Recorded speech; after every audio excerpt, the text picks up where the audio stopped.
Your definition of ready is not working. It's broken.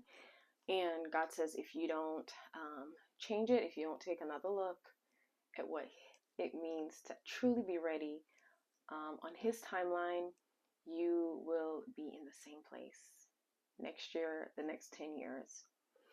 And so that's what we'll be talking about in this video. So if you are wanting to be ready to become the woman who God says you already are, then let's dive in. So for those of you who are new, I am Robyn-Ann, and I am a life coach, a kingdom woman, and really just enjoy helping women who are done making excuses make the moves that matter most. And so let us dive into this topic of becoming ready. What does that truly mean in God's eyes to be ready, right? And I love, as you know, looking at biblical stories because it just always amazes me that what we think is not what God thinks. And typically we have a lot of those stories already written down where we could see where so many examples. Gideon, who I'll touch on, the Israelites who were trying to get to the promised land, where they defined themselves as not ready, not capable, not sufficient, not enough, not qualified, and yet they were the very people that God visited and said, I'm ready. So that means you're ready.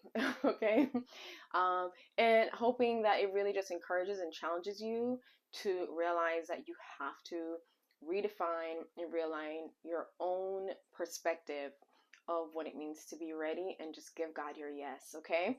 He can handle everything else, but let's give him your yes. So number one, typically one of the ways that I know, if you're like me, that we love looking at to decide if we're ready for the next season, right? If we're ready to shift, if we're ready to really just make the move we know we need. Because what's so interesting is many times we're in the current season, which feels so underwhelming, right? It feels completely mediocre, blah, no longer serving us, no longer enlightening us, no longer exciting us. And we could tell this is no longer it, right? It feels like we're just living an old version of ourselves, and we know there's something more that's needed, right? So you're underwhelmed by your current season, but then you feel unqualified for your next season. And so we're just left in this, hanging in this balance, and we're in this purgatory of telling ourselves we're never ready because we never feel qualified for the season that you never made it to yet, right? And so the first way, to go back, I went on a tangent, sorry. The first thing that we typically look at is we typically decide by saying, do I feel qualified, right? We want to look at the certifications we have. We want to research, okay, everybody else is who seems to be at that level. What is it that they have already accomplished? What are degrees that they've gotten? What are some of the resources that they have? What are some of the people that they're around and that they network with and that are in their tribe and in their group, in their team?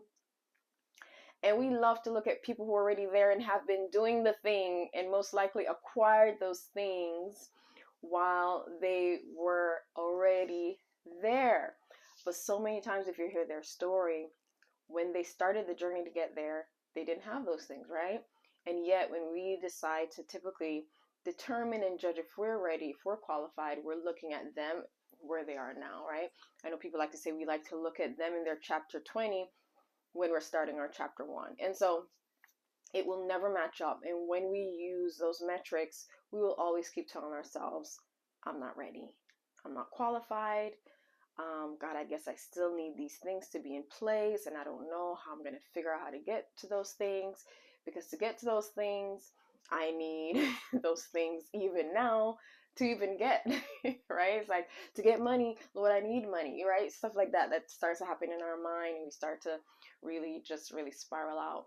So to encourage you, thankfully, God's definition of being ready is not looking at whether or not we're qualified by based on where we are now.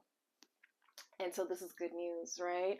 Looking at Gideon, like I mentioned earlier, I love that God literally came to this man who was hiding hiding and says, oh, what are the words? But like man of valor. That God has pretty much called you. Like it was saying that God has called you a mighty man of valor. And Gideon is like, who's it? Who? Right? Because he was very aware of his current circumstance. He was very aware of his enemies being on every side. He was very aware of him hiding because of his own fear.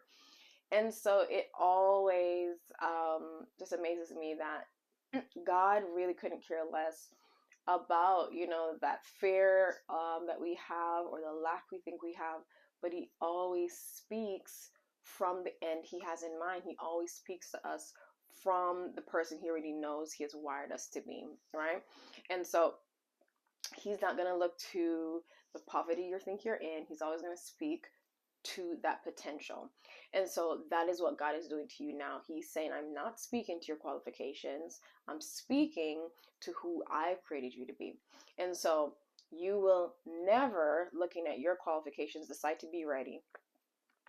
And God wants me to remind you that until you decide that I am already who God says I am, you will never then be ready. You will never step into the promised land. You will always see yourself as a grasshopper, as the Israelites did when they were, trekking through it and looking at all the giants that they perceived, even though God said, this has nothing to do with who you are. This is something I'm giving you.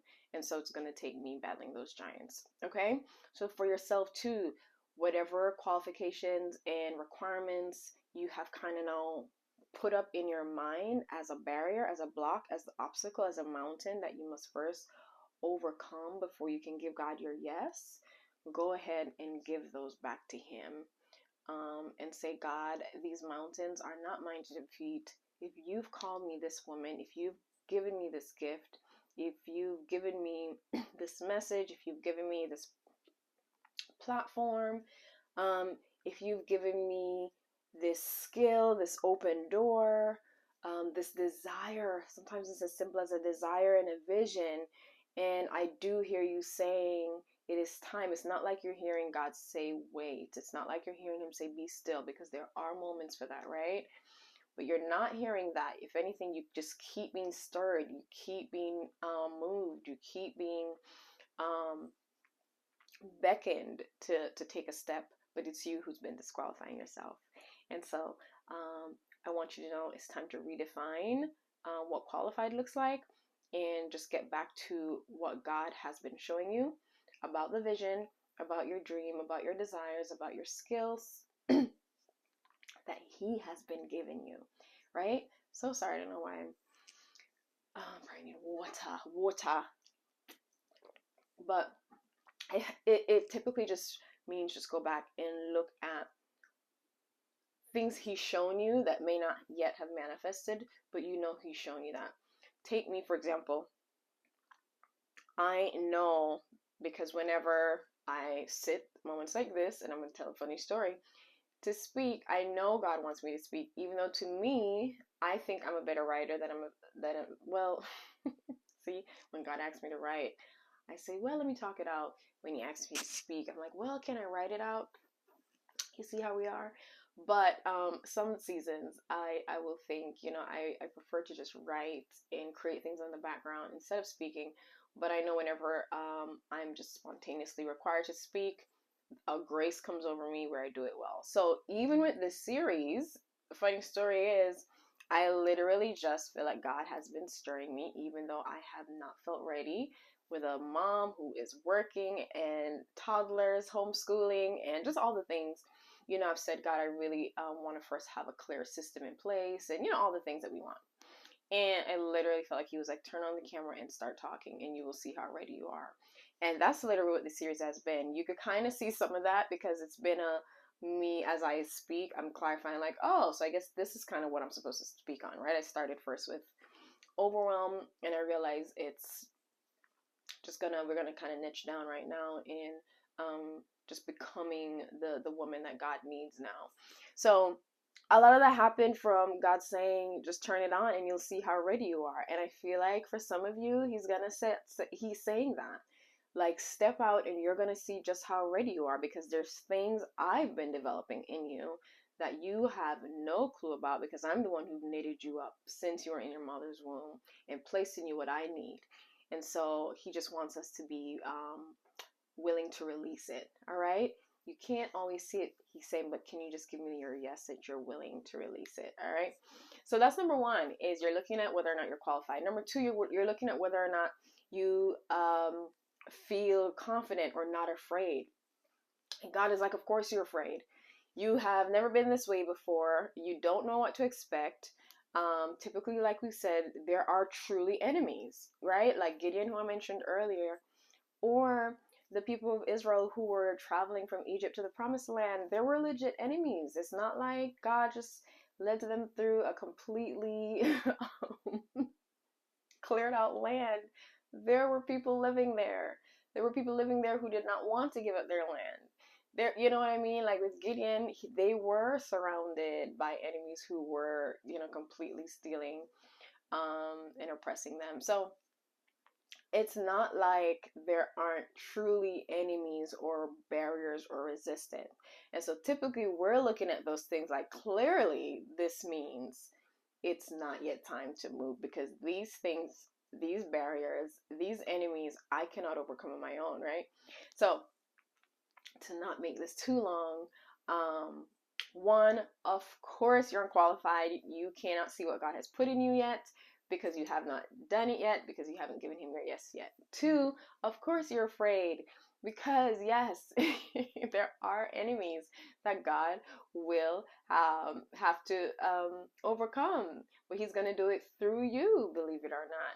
And so once you give him your yes, then you'll be able to see the battle and the strategies that he's going to then give you, but he requires the yes first. Which leads me to the part about being, of course, you're confused. A lot of times we think, if I don't have the clear plan, right, from A to Z, then that must mean I'm not ready. And so to encourage you, that definition will also keep you stuck and have you telling yourself a lie that you're not ready. Because typically with God, you don't get the plan before the yes, you get it after the full yes and the full commitment. And so Gideon, as we saw again, he was called to, defeat these enemies that were oppressing Israel. And he's like, well, I'm the least of all the least. I am definitely not the person who would have a plan. I have no warrior experience. I have no, he was like, I'm not a soldier. I am nothing that would, prepare me for this or make me, feel like I have a sense of what to do. And so I just want you to know, just because you cannot yet see the full plan does not mean that you're not ready. Just because there is still some confusion on how is this going to happen again, look to the Bible, almost every Bible story, does not mean that you're not ready. If you have that question, that is good. It means you are a prime candidate to go spend some quality time with God, which typically is what these next seasons are for. I love that, even though we talk about the promised land so much, of why God wanted to free the Israelites was to get them there. I love that when he actually was giving the word to Pharaoh of why, he said, let my people go so that they can worship me. Like, that was actually his biggest thing, was I want them for myself. I want them to have more time with me, right? Because as we know, as slaves, or when we were enslaved to other gods, other idols, other systems, we're typically not giving God our all, our best. And so I love that that was the main reason God wanted to set them free from where they were. Similarly, that typically is why God is calling you higher and wants to set you free to step into this next season, because it typically will require you to pull more from him, and he loves that. He loves being able to show you new sides of himself, because you're going to need some new things. You're going to need to perceive in new ways. You're going to need new lens. You're going to need new ears, and it will require just tuning in a bit more. And man, just is going to blow your mind and allow you to worship him at such a deeper level when you're able to see how he does it, right? Despite the confusion. So, yes, of course you're not qualified. Of course you're afraid. Of course you're confused. But that does not mean that you're not ready. God is actually saying you are ready. So, let's go ahead and redefine ready. I know I've been somewhat casual and joking, but I really hear God saying this strongly. Shatter and destroy your definition of ready now. Otherwise, you will not move when he is moving. And he's saying he doesn't want to leave you behind, but shatter that definition. It will not serve you. He's saying, let's go ahead and look to him and look to what he is stirring and listen for the quiet whispers, the quiet leading, and for the supernatural grace that is going to overcome and overtake you once you give your yes to accomplish his work in you and through you. All right. So let's become ready by saying, God, I am ready if you are, and you will handle the rest. There's so much more I could say on this topic, but we'll dive deeper tomorrow. All right. Let's become ready because he said so. All right. Bye.